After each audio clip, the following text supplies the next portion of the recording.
নমস্কার প্রিয় বন্ধুরা, আজকে আই গেলাম আমার মার বাড়ি। আর ওই দেখো আমার মা আর মা এবং মার বাড়ি। আমি কিন্তু ছোট থেকেই কেন বড় হয়েছি, বিগত 10 বছর থেকে আমরা যেরকম পরিস্থিতি এরকমের মধ্যেই কিন্তু সরকার থেকে আমরা এখনও একটা গড় বা কোনো সহযোগিতা পাই নাই। তার জন্য আজকের এই ভিডিওটা তার জন্যই, যাতে আমার ভিডিওটা একটু দূর অবধি পৌঁছায় এবং আপনার বন্ধুরার সাপোর্টে যাতে আমার মা একটা ঘর পাইয়া যায়।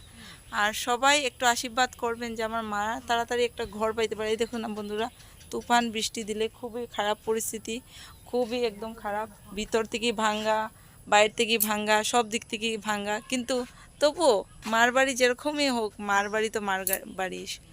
আর সবাই একটু ভিডিওটা বেশি বেশি করিয়া দেখো আর সবাই শেয়ার করিও। আর আমার মা মা কিন্তু আরও খুব সুন্দর সুন্দর গান জানে, তোমাদের সাথে আমি শেয়ার করবো, গান নিয়ে আসবো। আর ভিডিওতে কিন্তু খুব বেশি বেশি ভালোবাসা দিও। টাটা।